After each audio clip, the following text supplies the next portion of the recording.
સોમ તીર્થ, અગ્નિ તીર્થ અને બદરપાચન તીર્થનો મહિમા. જન્મેજયે પૂછ્યું, મુનિવર, દેવતાઓએ સોમવર્તીમાં વરુણનો કઈ રીતે અભિષેક કર્યો એ કથા મને સંભળાવો. વૈશંપાયનજી કહે છે, રાજન, સતયુગની વાત છે. ઘણા સઘળા દેવતાઓ વરુણ પાસે જઈને બોલ્યા, ભગવાન દેવરાજ ઇન્દ્ર જેમ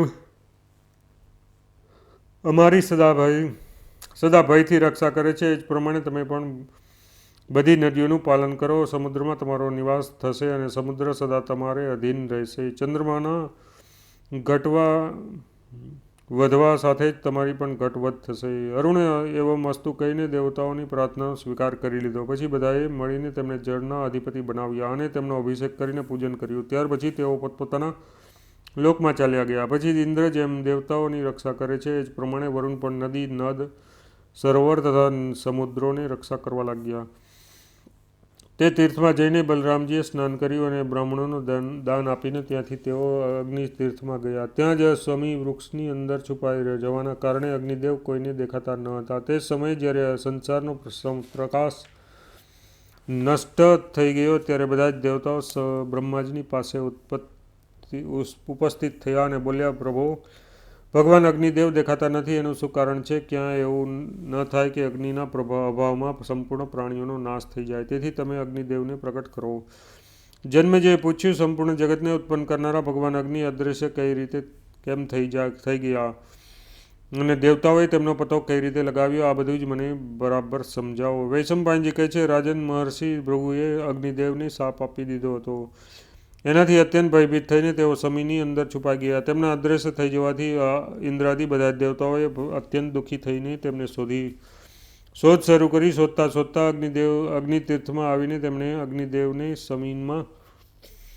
સમીમાં છુપાયેલા જોયા. તેમને જોઈને બધાએ ભારે પ્રસન્નતા થઈ. તેઓ જેવા આવ્યા હતા તેવા જ પાછા જતા રહ્યા. અગ્નિદેવ પણ બ્રહ્મવાદી ભૃગુના શાપ પ્રમાણે સર્વભક્ષી થઈ ગયા. પછી તે જ તીર્થમાં સ્નાન કરવાથી તેમને બ્રહ્મત્વની પ્રાપ્તિ થઈ. પૂર્વકાળમાં બ્રહ્માજીએ પણ બધા જ દેવતાઓને સાથે અગ્નિ તીર્થમાં ડૂબકી લગાવી હતી તથા ત્યાં જુદા જુદા દેવતાઓના તીર્થોનું ઉદ્ઘાટન કર્યું હતું. બલરામજી ત્યાં સ્નાન કરીને કૌબેર તીર્થમાં ગયા હતા, જ્યાં બહુ ભારે તપસ્યા કરીને કુબેર ધનના સ્વામી થયા હતા. ત્યાં સ્નાન કરીને બલરામજીએ બ્રાહ્મણોને ધનનું દાન આપ્યું. ત્યાર પછી કુબેર વનમાં જઈને તે સ્થાનમાં દર્શન કર્યા જ્યાં કુબેરે તપ કર્યું હતું. યક્ષરાજ કુબેરને ત્યાં ઘણા વરદાન મળ્યા હતા. ધનનું પ્રભુત્વ, શંકરજી સાથે મિત્રતા, દેવત્વ, લોકપાલત્વ અને નલકુબેર જેવો પુત્ર, આ બધું જ કુબેરે ત્યાં જ તપ કરીને મેળવ્યું હતું. ત્યાં મરુદગણોએ એકત્રિત થઈને કુબેરનો લોકપાલના પદ પર અભિષેક કર્યો અને તેમને યક્ષોનું રાજ્ય તથા અંશોથી જોતરેલું પુષ્પક વિમાન પ્રદાન કર્યું. બલદેવજીએ ત્યાં પણ સ્નાન કરીને વિપુલ માત્રામાં દાન કર્યું. ત્યાર પછી તેઓ બદરપાચન તીર્થમાં ગયા. ત્યાં પૂર્વકાળમાં ભરદ્વાજની અનુપમ રૂપવતી કન્યા શ્રુતાવતીએ ઇન્દ્રને પોતાના પતિ બનાવવા માટે ઉગ્ર તપસ્યા કરી હતી. તેણે બ્રહ્મચર્યનું પાલન કરીને ઘણા કઠોર નિયમોનું પાલન કર્યું હતું. તેના સદાચાર, તપ અને ભક્તિ જોઈને ઇન્દ્ર તેના પર પ્રસન્ન થઈ ગયા અને તથા તેને પ્રત્યક્ષ દર્શન આપીને તેમણે કહ્યું, શુભે, હું તમારી તપસ્યા, નિયમ પાલન અને ભક્તિથી બહુ પ્રસન્ન છું. તેથી તમારો મનોરથ પૂરો થશે અને આ શરીરનો ત્યાગ કરીને તમે મારી સાથે સ્વર્ગલોકમાં નિવાસ કરશો. મહાભાગે આ પવિત્ર તીર્થમાં અરુંધતી સહિત સપ્તર્ષિઓ રહેતા હતા. એક દિવસ તેઓ અરુંધતીને એકલી છોડીને સ્વયં જીવિકા નિર્વાહ માટે ફળ ફૂલ લાવવા હિમાલય પર ચાલ્યા ગયા. ત્યાં તે સમયે 12 વર્ષ સુધી વરસાદ થયો ન હતો. જ્યારે ઋષિઓએ ત્યાં કશું મળ્યું નહીં ત્યારે તેઓ આશ્રમ આવીને ત્યાં જ રહેવા લાગ્યા. અહીં કલ્યાણી અરુંધતી નિરંતર તપસ્યામાં સંલગ્ન થઈ ગઈ. તેને કઠોર નિયમોનું પાલન કરતી જોઈને વરદાયક ભગવાન શંકર અત્યંત પ્રસન્ન થઈને કલ્યાણ સ્વરૂપ બ્રાહ્મણ રૂપે ત્યાં આવીને બોલ્યા, કલ્યાણી, હું ભિક્ષા ચાહું છું. અરુંધતીએ કહ્યું, વિપ્રવર, અન્ન તો સમાપ્ત થઈ ગયું છે, માત્ર થોડા બોર છે, એને ખાઈ લો. મહાદેવજીએ કહ્યું, શુભે, આ ફળોને અગ્નિ પર પકાવી દો. આ સાંભળીને અરુંધતી બ્રાહ્મણ દેવતાનું પ્રિય કરવા માટે ફળોને પ્રજ્વલિત અગ્નિ પર મૂકીને પકાવવા લાગી. તે સમયે તેને પરમ પવિત્ર, મનોહર અને દિવ્ય કથાઓ સંભળાવવા લાગી. તે ખાધા વિના જ બોર પકાવતી અને કથા સાંભળતી રહી. એટલામાં 12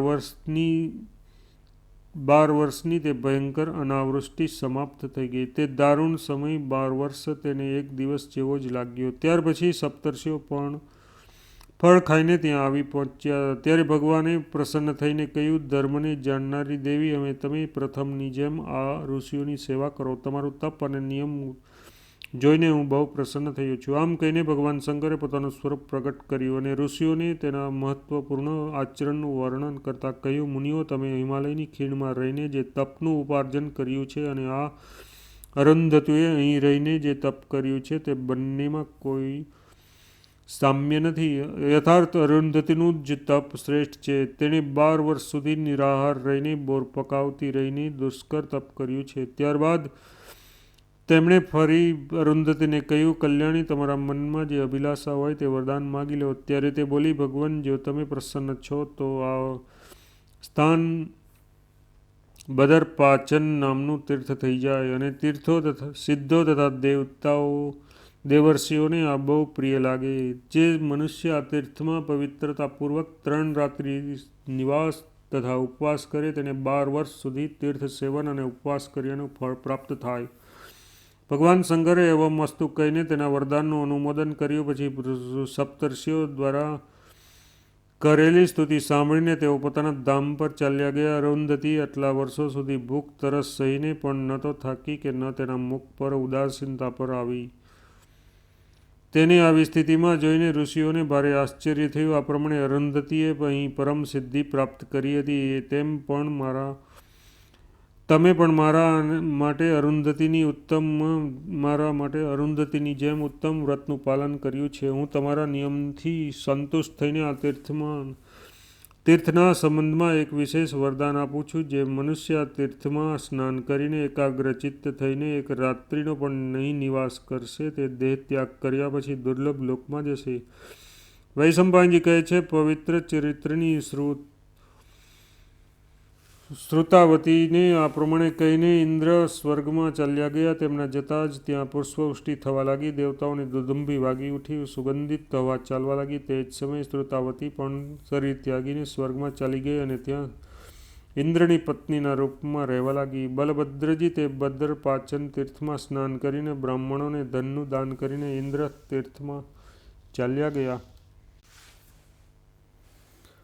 ઇન્દ્ર તીર્થ અને આદિત્ય તીર્થનો મહિમા દેવલ જૈગીષવ્ય મુનિ તથા વૃદ્ધ કન્યા ક્ષેત્રની કથા.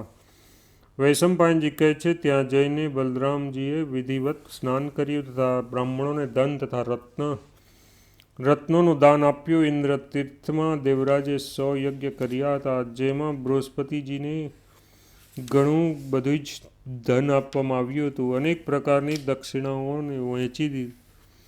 દક્ષિણાઓ વહેંચી હતી.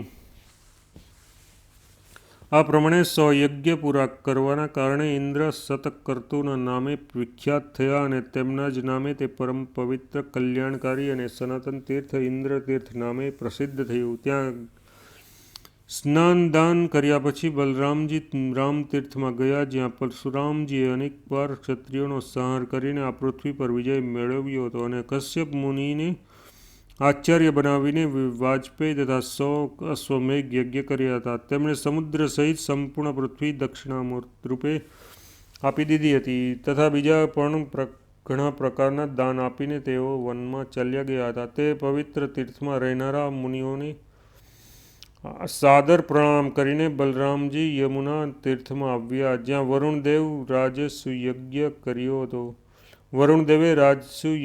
કર્યો હતો. ત્યાં ઋષિઓની પૂજા કરીને તેમણે બધાને સંતુષ્ટ કર્યા અને બીજા યાચકોને પણ તેમની ઈચ્છા પ્રમાણે દાન આપ્યું. ત્યાર પછી તેઓ આદિત્ય તીર્થમાં ગયા, જ્યાં ભગવાન સૂર્યએ પરમાત્માનું યજન કરીને જ્યોતિઓનું આધિપત્ય તથા અનુપમ પ્રભાવ પ્રાપ્ત કર્યો હતો. એમના સિવાય ઇન્દ્રાદિ સંપૂર્ણ દેવતાઓ, વિશ્વદેવ, મરુદગણ, ગંધર્વ, અપ્સરા, દ્વૈપાયન, વ્યાસ, સુકદેવ તથા બીજા અનેક યોગસિદ્ધ મહાત્માઓએ પણ સરસ્વતીના તે પવિત્ર તીર્થમાં સિદ્ધિ પ્રાપ્ત કરી હતી. પૂર્વકાળમાં ત્યાં દેવલમુનિ ગૃહસ્થ ધર્મનો આશ્રય લઈને રહેતા હતા. તેઓ મહાન ધર્માત્મા અને તપસ્વી હતા. મન, વાણી તથા ક્રિયાથી પણ સમસ્ત જીવો પ્રત્યે સમાન ભાવ રાખતા હતા. ક્રોધે તો તેમનો સ્પર્શ પણ કર્યો ન હતો. તેમની કોઈ નિંદા કરે અથવા સ્તુતિ તેઓ બધાને સમાન સમજતા હતા. અનુકૂળ અથવા પ્રતિકૂળ વસ્તુની પ્રાપ્તિ થવામાં પણ તેમની વૃત્તિ એકસરખી રહેતી હતી. તેઓ ધર્મરાજ જેવા સમદર્શી હતા.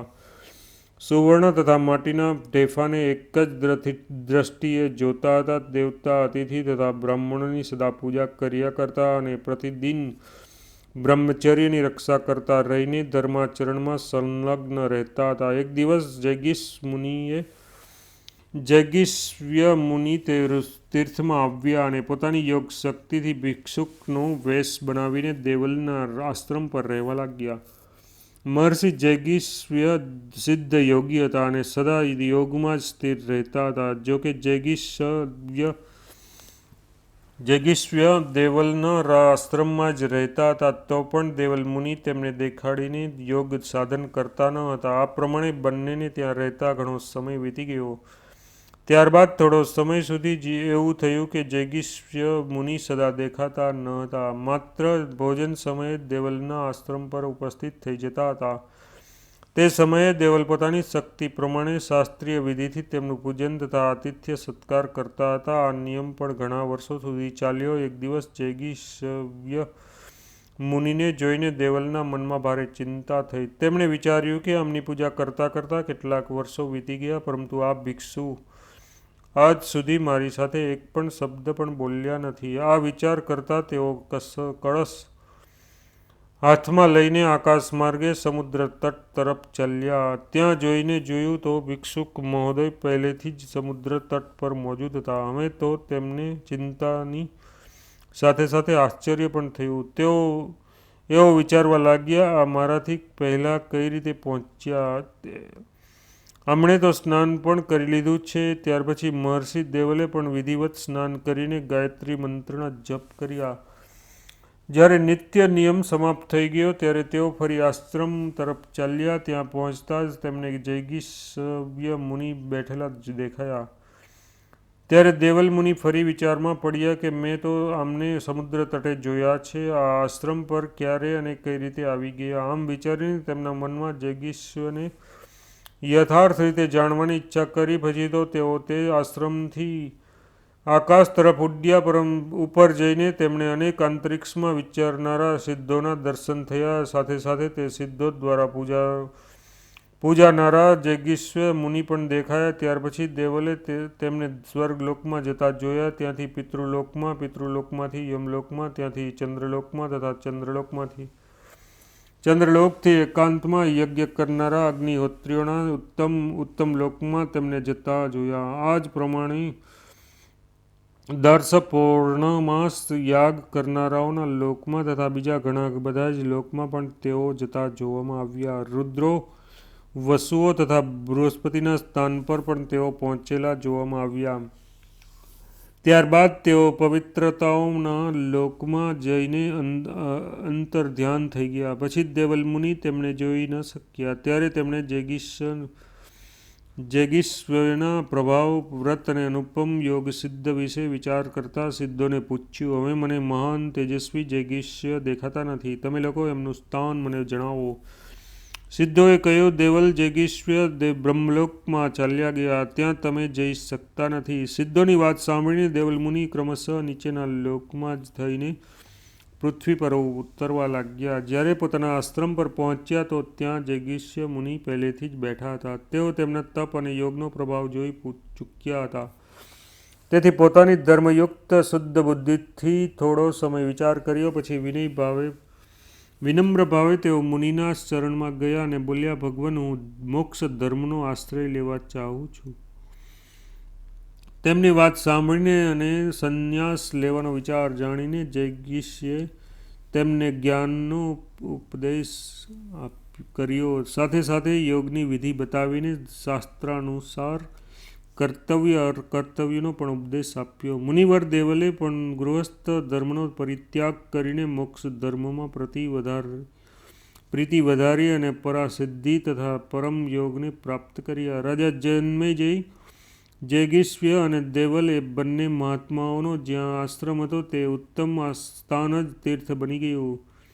બલરામજીએ તે તીર્થમાં આચમન કરીને બ્રાહ્મણોને દાન આપ્યું અને અન્ય ધાર્મિક કાર્ય સંપન્ન કરીને તેઓ ત્યાંથી સારસ્વત તીર્થમાં પહોંચ્યા, જ્યાં પૂર્વકાળમાં જ્યારે 12 વર્ષ સુધી વરસાદ થયો ન હતો ત્યારે સરસ્વતી પુત્ર સારસ્વત મુનિએ બ્રાહ્મણોને વેદ ભણાવ્યો હતો. સારસ્વત મુનિના નામે પ્રસિદ્ધ તે તીર્થમાં ધન દાન વગેરે બળરામજી ત્યાંથી આગળ વધ્યા. જ્યાં વૃદ્ધ કન્યાએ તપ કર્યું હતું તે પ્રસિદ્ધ તીર્થમાં જઈ પહોંચ્યા. જન્મેજયે પૂછ્યું, મુનિ, પૂર્વકાળમાં કુમારીએ કયા ઉપદેશથી તપ કર્યું હતું અને તે તપના કયા નિયમોનું પાલન કરવામાં આવ્યું હતું? જે રીતે તે તપસ્યામાં પ્રવૃત્ત થઈ તેનો સંપૂર્ણ વૃત્તાંત કહો.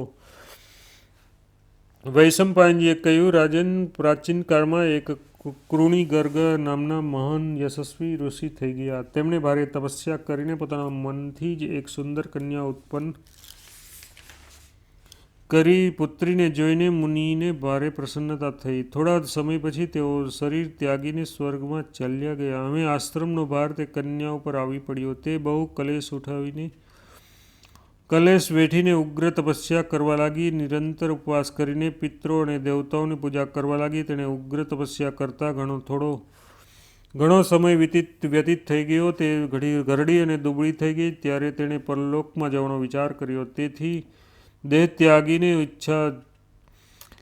દેહત્યાગની ઈચ્છા થઈ જોઈને નારદજી આવીને કહ્યું, દેવી, તમારા તો હજી લગ્ન સંસ્કાર પણ થયા નથી, પછી તમે ઉત્તમ લોક કઈ રીતે મળી શકે? આ વાત મેં દેવલોકમાં સાંભળી છે. તમે તપસ્યા તો બહુ કરી, પરંતુ તમે ઉત્તમ લોકના અધિકારી બની શકતા નથી. નારદની વાત સાંભળીને તે ઋષિઓની સભામાં જઈને બોલી, જે કોઈ મારું પાણી ગ્રહણ કરશે તેને હું મારી તપસ્યાનો અડધો ભાગ આપી દઈશ.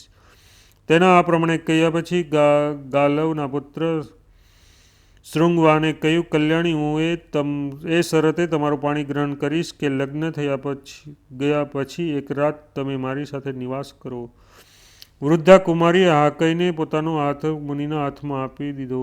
ગાલવ નંદને શાસ્ત્રીય વિધિ પ્રમાણે હવન વગેરે કરીને તેઓ પાણી ગ્રહણ સંસ્કાર કર્યો. રાત્રિના સમયે તે સુંદરી યુવાન બનીને મુનિની પાસે ગઈ. તે સમયે તેના શરીર પર દિવ્ય વસ્ત્રો અને આભૂષણો શોભી રહ્યા હતા. દિવ્ય હાર અને દિવ્ય અંગ રાગોથી સુગંધિત પ્રસરી રહી હતી. તેની છબી સુંદરતામાંથી ચારે બાજુ પ્રકાશ પથરાઈ રહ્યો હતો. તેને જોઈને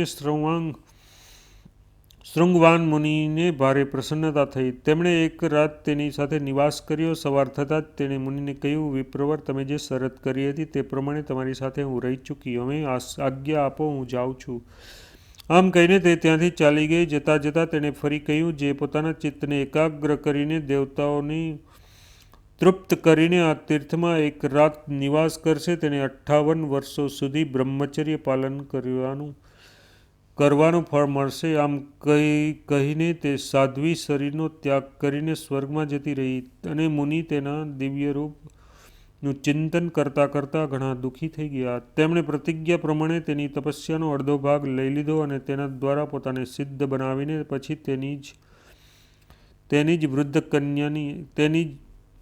વૃદ્ધ કન્યાની ગતિનું અનુસરણ કર્યું. રાજના આ જ વૃદ્ધ કન્યાનો પરિચય છે જે તમને કહી દીધો. બલરામજીએ આ તીર્થમાં આવીને શલ્યના મૃત્યુના સમાચાર સાંભળ્યા હતા. ત્યાં પણ તેમણે બ્રાહ્મણોને બહુ દાન આપ્યું. ત્યાર પછી સમંતપંચક દ્વારથી નીકળીને તેમણે ઋષિઓને કુરુક્ષેત્રના સેવનનું ફળ પૂછ્યું. ત્યારે તે મહાત્માઓએ બળદેવજીને તે ક્ષેત્રના સેવનનું યથાર્થ ફળ જણાવ્યું.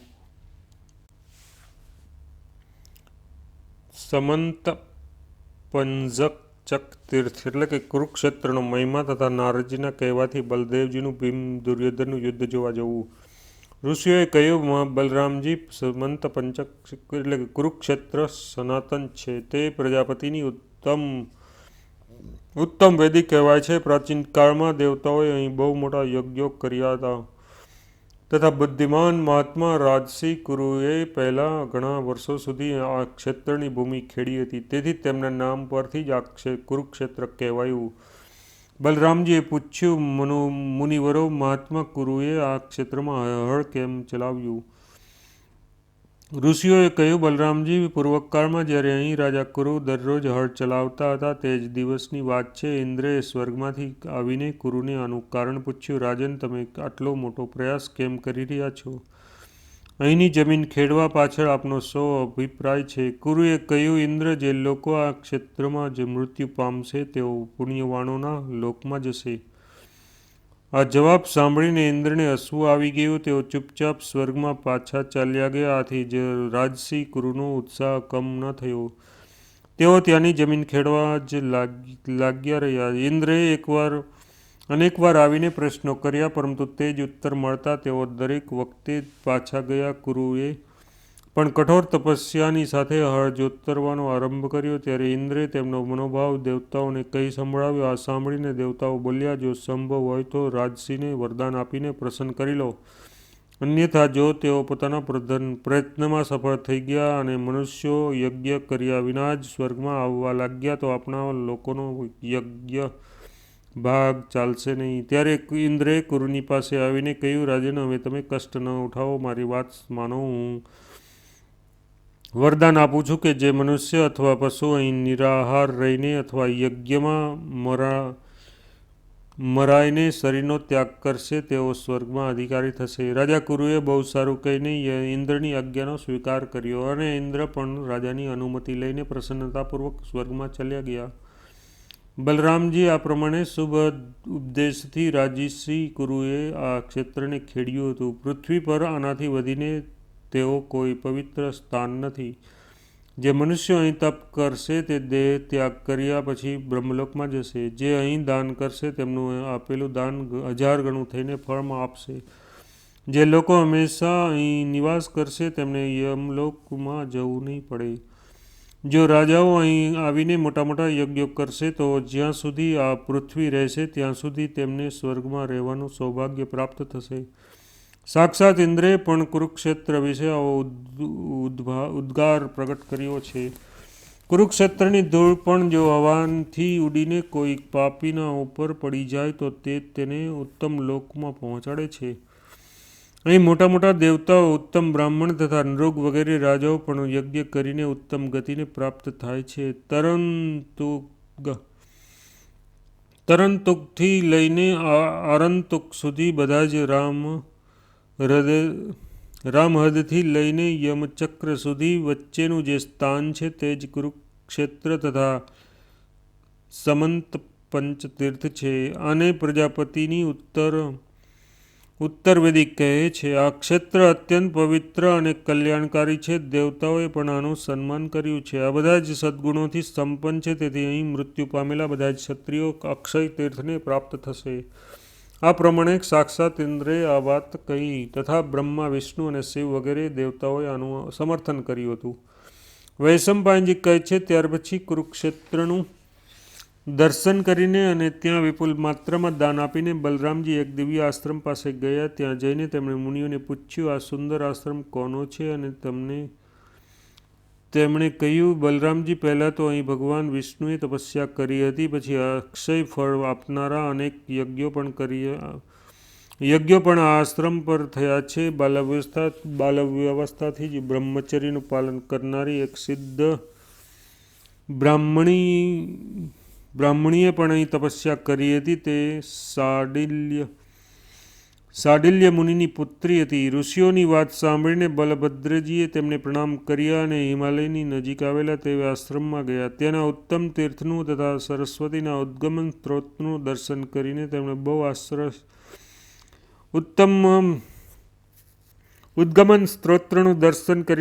બહુ આશ્ચર્ય થયું. પછી ત્યાં કારપવન તીર્થમાં જઈને તેમને ત્યાંના સ્વચ્છ, પવિત્ર અને શીતળ જળમાં ડૂબકી લગાવી તથા દેવતાઓ અને પિતૃઓનું તર્પણ કરીને બ્રાહ્મણોને દાન આપ્યું. પછી એક રાત્રિ ત્યાં નિવાસ કરીને તેઓ બ્રાહ્મણો અને સંન્યાસીઓની સાથે મિત્રાવરુણના પવિત્ર આશ્રમ પર ગયા. તે સ્થાન યમુનાજીના તટ પર છે. સર્વપ્રથમ તે સ્થાન પર આવીને ઇન્દ્ર, અગ્નિ અને અર્યમા બહુ પ્રસન્ન થયા હતા. બલરામજી ત્યાં સ્નાન દાન કરીને ઋષિઓ અને સિદ્ધોની સાથે બેસીને ઉત્તમ કથાઓ સાંભળવા લાગ્યા.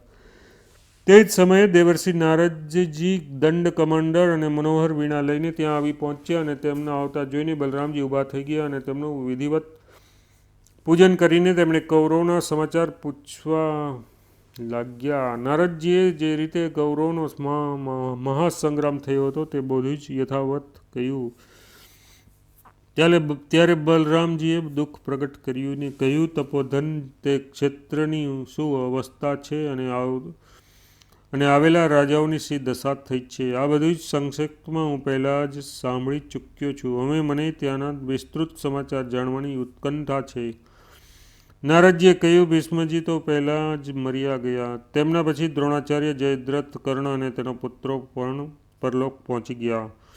ભૂરિશ્રવા, શલ્ય તથા બીજા રાજાઓની પણ આવી જ દશા થઈ. તે બધા જ રાજાઓ અહીં રાજકુમારો દુર્યોધનના વિજય માટે પોતાના પ્રાણોનું બલિદાન આપી ચૂક્યા છે. હવે જે મૃત્યુથી બચી ગયા તેમના નામ સાંભળો. દુર્યોધનની સેનામાં કૃપાચાર્ય, કૃતવર્મા, અશ્વસ્થામાં આ 3 મુખ્ય વીરો બચ્યા છે. પરંતુ જ્યારે શલ્ય માર્યો ગયો ત્યારે આ ત્રણેય ડરના માર્યા પલાયન થઈ ગયા. તે સમયે દુર્યોધન બહુ દુઃખી થયો અને ભાગીને દ્વૈપાયન સરોવરમાં જઈને છુપાઈ ગયો. માયાથી સરોવરનું પાણી બાંધીને તે અંદર સૂઈ રહ્યો હતો. દરમિયાન પાંડવો ભગવાન શ્રીકૃષ્ણની સાથે ત્યાં પહોંચી ગયા અને તેને અપ્રિય વાતો કહીને કષ્ટ પહોંચાડવા લાગ્યા. તે પણ પાછો બળવાન ખરો ને તેમના વ્યંગ શા માટે સહી લે. હાથમાં ગદા લઈને ઊભો રહી ગયો અને ભીમસેન સાથે યુદ્ધ કરવા માટે તેમની પાસે જઈને ઊભો થઈ ગયો. હવે તે બંને વચ્ચે ભયંકર યુદ્ધ થવાનું છે. જો તમે પણ જોવા માટે ઉત્સુક હો તો શીઘ્ર ત્યાં પહોંચી જાઓ. વિલંબ ન કરો, તમારા બંને શિષ્યોનું યુદ્ધ જુઓ. વૈશંપાયનજી કહે છે, નારદજીની વાત સાંભળીને બલરામજીએ પોતાની સાથે આવેલા બ્રાહ્મણોનું પૂજન કરીને તેમને વિદાય કરી દીધા અને સેવકોને દ્વારકા જવાની આજ્ઞા આપી દીધી. અને તેઓ જ્યાં સરસ્વતીનો સ્ત્રોત નીકળે છે તે શ્રેષ્ઠ પર્વત શિખરની નીચે ઉતર્યા અને તીર્થનું ઉત્તમ ફળ સાંભળીને બ્રાહ્મણોની આગળ તેના મહિમાનું આ પ્રમાણે વર્ણન કરવા લાગ્યા. સરસ્વતીના તટ પર નિવાસ કરવાથી જે સુખ છે, આનંદ છે, તે બીજે ક્યાં મળશે? તેમાં જે ગુણો છે તે બીજે ક્યાં છે? સરસ્વતીનું સેવન કરીને સ્વર્ગલોકમાં પહોંચેલા લોકો સદા તેનું સ્મરણ કરતા રહેશે. સરસ્વતી બધી નદીઓમાં પવિત્ર છે. તે સંસારનું કલ્યાણ કરનારી છે. સરસ્વતીને પ્રાપ્ત કર્યા પછી મનુષ્યો આલોક અને પરલોકમાં પાપો માટે શોક કરતા નથી. ત્યાર પછી વારંવાર સરસ્વતી તરફ દ્રષ્ટિ નાખતા રહીને બલરામજી સુંદર રથ પર સવાર થયા અને શિષ્યોનું યુદ્ધ જોવા માટે ઝડપથી રથ હાંકીને દ્વૈપાયન સરોવરમાં તટ પર જઈ પહોંચ્યા.